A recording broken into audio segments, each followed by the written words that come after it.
This is Democracy Now! I'm Amy Goodman with Juan Gonzalez. Well, the death toll from Hurricane Florence has reached 32 as rivers in the Carolinas continue to rise from the record-breaking storm. While the worst of the hurricane is over, officials say the most dangerous flooding is yet to come for residents of the Carolinas and Virginia, where around 500,000 homes remain without power. Thousands of residents have been ordered to evacuate their homes, and hundreds more have sought rescue from rising floodwaters.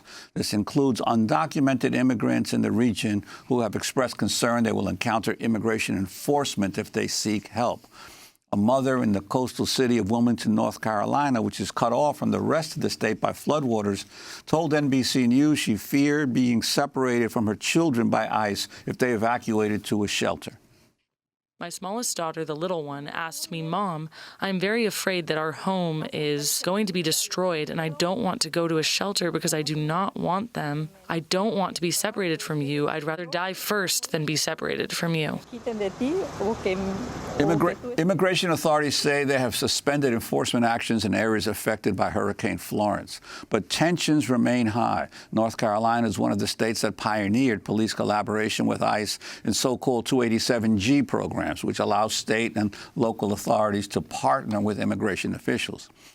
Federal prosecutors have also demanded millions of the state's voter records be turned over to immigration authorities by the end of the month and have charged 19 foreign nationals of voting without citizenship in the 2016 election. This comes as newly released budget documents show the Trump administration reallocated nearly $10 million from FEMA's budget to ICE to pay for detention space and deportations. FEMA has said it faced staffing shortages and other logistical challenges after Hurricane Maria in Puerto Rico, where nearly 3,000 people died in the storm and its aftermath, even though President Trump has denied these figures. For more, we go to North Carolina, where we're joined in Durham by Laura Garduño Garcia, an organizer with the American Friends Service Committee, a member of Mi Gente and the immigrant rights organization Siembra North Carolina. She's also a DACA recipient who's lived in North Carolina for the last 20 years. Also with us in D.C. is Mary Small, policy director for Detention Watch Network. She helped expose how the Trump administration diverted the nearly $10 million from FEMA to ICE. She is from North Carolina herself. Let's turn first to Laura, talk about the impact of the storm in North Carolina and particularly its effect on the immigrant community. Yes, good morning. So right now, immigrant community members in North Carolina are seeing clear skies, but we know that the dangers of floodwaters are still there in many parts of the state. And most alarming is the fact that 44 counties that have been the hardest struck by Hurricane Florence are also in the district of U.S. Attorney Robert Higdon, who is basically Jeff Sessions' henchman here in North Carolina. As you stated already, these are the counties where officials are acting hand in hand with ICE to prosecute individuals who are undocumented for illegal reentry, where that is not happening anywhere else in the state. Also, this is the same place where in the state of North Carolina, we have now a task force to detect fraud, immigration fraud, and document fraud, in which the U.S. District Attorney is working hand in hand with ICE. And in the moment where we are looking at the devastation caused by the hurricane, immigrant families are not able to trust in federal agencies looking out for their well-being and are not able to seek the support from FEMA because of their undocumented status. So right now we know that individuals who are in the community are facing fear, are facing distrust of federal agencies, and are in imminent need of resources and support to come out from the hurricane and the storm. So I think that is just very difficult for community members to have to deal with. And so anyone who is watching at this moment, who is looking at images of North Carolina, parts of North Carolina underwater, we know that FEMA is not going to get to all the individuals that need this help the most. So this is the moment when donations are very important so that community members have the resources and the help that they need to come out of this storm. And we can do so by donating to tiny.cc/Florence. Laura, I wanted to ask you, the ICE officials have said that they won't be doing any active enforcement actions during evacuations or in the shelters as a result of Hurricane Florence. But what's your sense of what is going on? Because we've seen in the past, as you mentioned with FEMA, whether it was in Texas or in Florida, that once the issue of rebuilding occurs, those folks who are undocumented then come deal with the reality that the federal government, especially FEMA, is not going to be responsive to claim some of the undocumented. Right. So I think the first part of the question is, what are community members feeling, right? If we are told Immigration Customs Enforcement is saying we're not going to conduct enforcement operations at this time in the communities that have been affected by Florence, we have reason to distrust any statement that that agency puts out. Because in the past, they haven't abided by the statements that they have made. And furthermore, part of the emergency response agents that are coming to the state are in Customs and Border Patrol vehicles and uniforms. That in no way cements trust between community members and the federal agencies when we know what Customs and Border Patrol are meant to do. And it is just appalling, the total disregard to community members who are facing the devastation following the storm, to then come out and looking for help or looking for supplies to take back to their homes, and then find everywhere in the eastern part of the state Customs and Border Patrol vehicles. It is totally unacceptable, and FEMA should not be engaging in these tactics. I want to bring Mary Small into this discussion. She's executive director of Detention Watch Network. You helped expose the $10 million taken from FEMA and diverted to ICE. Can you explain what you learned? So the documents that were released just recently are actually sort of the culmination of a multi-year tracking process. So over the last 3 years, ICE has really perfected this scheme where they've ratcheted up the funding that they use for detention and deportation twice per year. So they get an increase from Congress, and so Congress is in on this too, and then they overspend their money and make up the difference by grabbing money from other parts of the agency. And then they get a bump, and then they overspend, and then they grab more money. And by repeating this 3 times, they've moved $1 billion additional dollars into the account that they use for detention and deportation.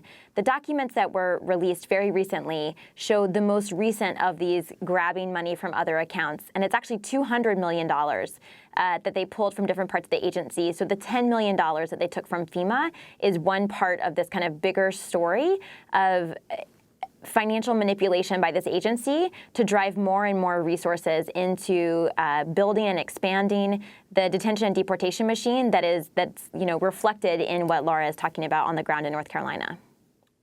I wanted to ask you, my understanding is that ICE alone is spending about $3.6 billion on detention and transportation of the undocumented. Could you talk about this explosion of the amount of money spent on detaining and transporting, which could also mean deporting the undocumented immigrants?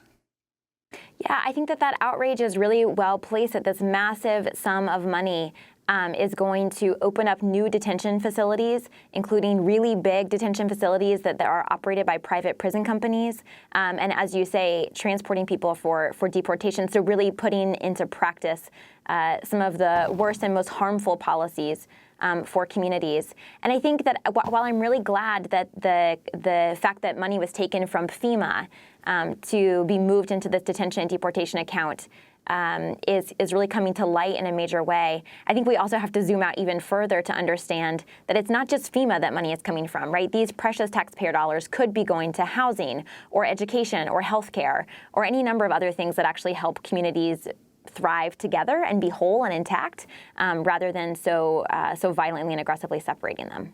Now, FEMA agency spokesperson Tyler Holton said under no circumstances was any disaster relief funding transferred from FEMA to immigration enforcement efforts. This is a sorry attempt to push a false agenda at a time when the administration's focused on assisting millions on the East Coast facing catastrophic disaster. Mary, your response to this?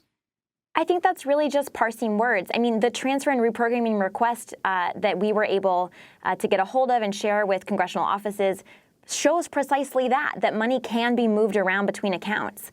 And so to say the money that was taken was maybe slated for something other than emergency response isn't responsive to the fact that it could have been used for that. And at a time where Puerto Rico is so desperately still in need of assistance, where FEMA is talking about staffing shortages, the money could have been shifted into those functions rather than into detention and deportation. And what about now in the rebuilding, as I raised before, in the rebuilding process after the storm? What's the legal situation for those who may be undocumented in terms of being able to get any kind of disaster assistance? I'm not the best person to speak to that. Oh, go ahead, Laura. Laura, you wanted to talk about that? Not able to access. I'm sorry? Laura, go ahead. Yes. We know that individuals who are undocumented are not able to access the support or resources from FEMA. So we're talking about hundreds of thousands of people in the past who have been left out by the federal agency. And we expect that will happen again in the state of North Carolina, which is why we call to action by making donations to grassroots organizations who understand that not only immigrant communities have been left behind, but historically, Black communities have been left in the dark after hurricanes in the past, like we saw in Katrina, for months, if not years at a time. So grassroots organizations are mobilizing right now, and individuals who are able to should be looking at making donations directly to these grassroots organizations at tiny.cc/Florence. We want to thank you both for being with us. Laura Garduño Garcia, immigrant organizer in North Carolina, and Mary Small, Detention Watch Network. And as we go out, Laura, what is your message to immigrants, especially undocumented people, in the midst of this storm, even as the floodwaters rise?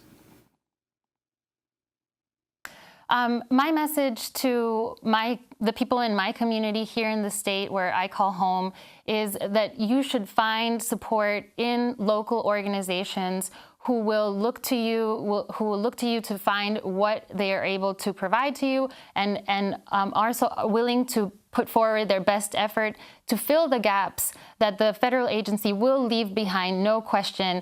But we must come forward with our requests, with our needs, and we should find local groups or create our own to support one another in these times, because not only are we facing the devastation of Hurricane Florence, but we know that we will continue facing attacks on our immigrant community, and together we are stronger. Thank you so much. This is Democracy Now! When we come back, it's the 10th anniversary of the economic collapse of Lehman Brothers collapsing, also the 7th anniversary of Occupy Wall Street. We'll speak with Occupy activist Nathan Schneider. His new book, Everything for Everyone. Stay with us.